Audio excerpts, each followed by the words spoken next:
Hi everyone, and welcome back to the Pierce Family channel. If you're new here, my name is Jade, and today I'll be talking about the things no one tells you before becoming a teacher. There are definitely some things you'll notice as a student, but some that you won't, and some that not even college will prepare you for. I got my degree in English education from Southeastern, which is one of the best schools for education, not only in the state, but in the country.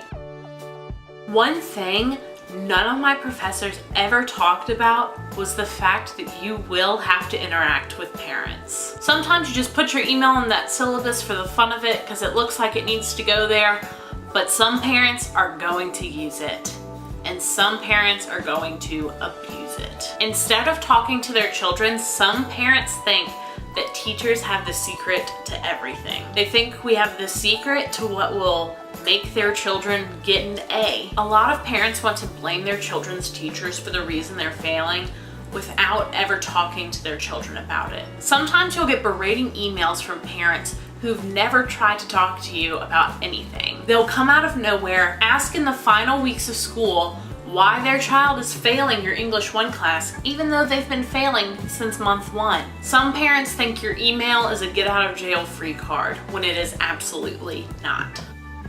I taught in a high school setting where starting in 9th grade, there was always a divide between kids who were in honors and kids who weren't. Where I taught, there wasn't really a division between kids who were smarter and needing to be more challenged being in honors. It was more like students who were well behaved and actually interested in learning were in honors. This is a big difference. There will be kids who will be interested in learning and try so hard, but simply will not have the capacity to learn what you're trying to teach them. There are a myriad of different reasons this could be. However, I always told my students that if they tried in my class, they would not be able to fail. But with the separation being with kids who want to learn and kids who really don't, it really falls on those non-honors teachers to try and make the best of it. Now, I did teach the 9th grade, so there were a few stragglers coming up from the junior high that hadn't realized they needed to be in honors classes and ended up in my class instead. And it was so frustrating. Those kids, angels, wanting to learn, sitting in classes with students who were literally on house arrest. I don't know how that is fair. My first year, I had this one class that was basically split right into thirds. I had kids who didn't care and weren't going to care no matter how interesting your lesson was or how it related to their interests. Right in the middle, I had students who did the work but maybe not to their fullest capacity. And then I had a handful of students in that class who were brilliant, who should not have been in my classroom, but thank God they were, because otherwise I would have been just left with these hooligans. It makes it so tough when you want to teach those kids who want to learn and have the capacity, but instead you have to spend half your lesson disciplining these children who are trying to do literally anything else. And I mean anything else. I've had to confiscate calculators that students were pretending were cell phones, and I've also had to say to a student, stop trying to snort that dental floss. There was no professor in college who prepared me to say that.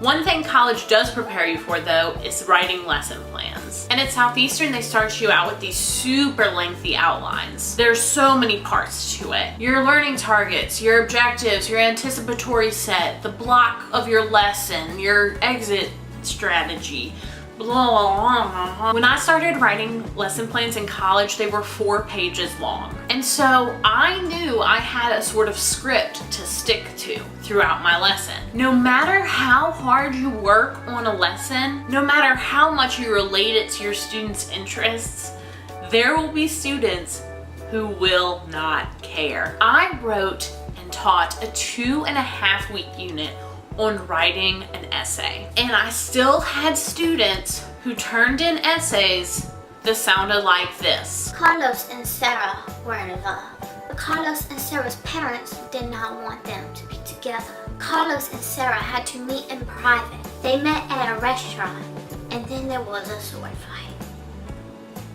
I've yet to meet someone who can explain to me how I spent 2 weeks teaching this person who then tried to change the names of Romeo and Juliet to Carlos and Sarah and turn in a short story as an essay. I assigned exclusively argumentative essays that had to do with questions based on the theme from whatever text we were talking about. We had spent literally months reading Romeo and Juliet and discussing every little bit and piece to it. We spent so much time talking about the themes of young love and family and sacrifice and who were you supposed to be loyal to. And somehow the student who never asked a question, who was always working on something when I looked at him, who always kind of followed along and never had any questions, turned in an essay about Carlos and Sarah getting in a sword fight at an Applebee's.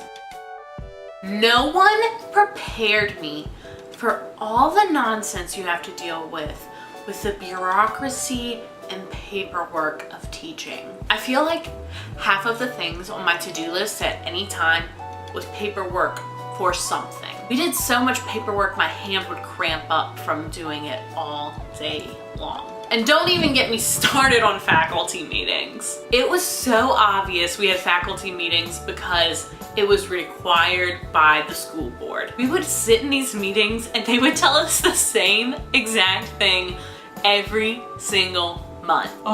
Make sure you're checking belts for during dress code. Students are not allowed to have purple belts. Also, if they're not wearing belts, you need to send them to the discipline office. 9 times out of 10, the thing they talked about in the faculty meeting was meant to be aimed at 1 or 2 people, but they would never talk to those 1 or 2 people one-on-one. All 110 of us had to sit through these meetings and listen to what was meant for 1 or 2 people. And I don't even want to think about those people who asked questions in the group at the end of a faculty meeting. What are you doing? If you weren't paying attention and now you have a question about something so simple, wait until everyone else leaves and then approach the presenter by yourself. Do not make 110 of us sit and wait for this ridiculous question that has already been addressed like 7 times over the course of this meeting that someone just before you asked a question about. Don't do it. But at least faculty meetings were a good time to get our paperwork done. Something I never realized as a student, but definitely realized quickly as a teacher, is that teachers need breaks just as much as students do. Whenever we would approach a week-long break like Thanksgiving or Christmas or spring break, all the teachers are just as excited as all the students. Not to mention, I usually needed that time to finish grading the essays that were actually on topic. Teacher burnout is so real. I'm not gonna go pull up the statistic right now. It stresses me out too much to think about it, but something like 20% of teachers will leave the field within the first 5 years of their career, myself included. None of my professors told me that nearing the end of a semester, an administrator would approach me and tell me a certain number of students needed to be passing. I assigned and graded what I feel like was an absurd amount of participation points. Because like I said, if a student tried in my class, there was no way they were going to fail. And yet I would get approached time and again saying a certain percentage of your students must be passing. As in, change the grades in your gradebook so they do not reflect reality. Pass students who do not deserve it. And when I didn't change those grades, they would magically be different whenever I went to look at them next. That goes right along with the amount of students they want to pass the standardized test at the end of the year. I have a lot to say about standardized testing and how awful it is, but I was not prepared for truly how much I was told to teach to the test. When we would have a standardized test, I would prepare my students for it, but I would always tell them how much I hated it. I told my students there was no one that test benefited. It didn't benefit them, it didn't benefit me, it didn't benefit the school. All it benefited was the person who sold the test to us so they could make money. And yet, there were students whose fate was decided whether or not they would move on to the next English class based on these tests. One of the reasons they passed those tests is because I spent so much time in my class talking about them instead of something that would actually help them be successful in their lives outside the English classroom. I can make a whole video on that too, so I'm just gonna stop right there. Along with teaching to the test, you're going to get certain school districts who make you teach mandatory texts. And there's a lot of ways you can kind of bend the rules and get around these things, but as a first-year teacher, I did not know that. So the very first text I read with my English 1 students as a first-time teacher was Fahrenheit 451 by Ray Bradbury. I hate Fahrenheit 451, and I am 100% certain my students could tell. The book is not good. It is a great concept.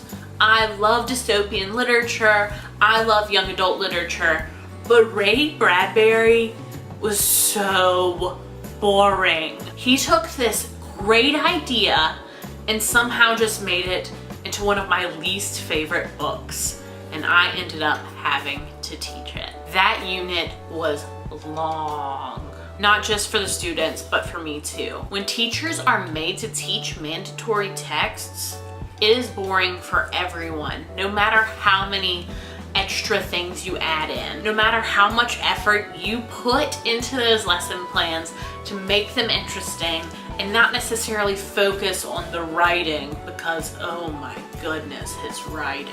It was a lot of fun to write essays about Fahrenheit 451 because I think the themes are so interesting and so important, especially to 9th graders who just don't care about school. But oh my God, you have to read the book to write an essay about it, and Christ, that took forever. No one told me that half of my co-workers became high school teachers because they still wanted to be in high school. But there are good things no one told me about too. About the memories you'll make with these students, about how there are certain students you'll never forget and some that you hope will never forget you, about how goofy teenagers can be, anywhere from needing to ban the word triggered in your classroom to calling themselves the meme team. Anything from being asked what my favorite kind of toothpaste was to actually watching these students learn and grow and become better people. Okay, this video is already very long, I'm sure, so I'm gonna end right there for now. If you have any other questions related to teaching that you would like me to make a video about, let me know down in the comments below. If you like this video, make sure you give it a thumbs up and make sure you subscribe to our channel so you can become a part of the Pierce family. See you guys in the next one. Bye.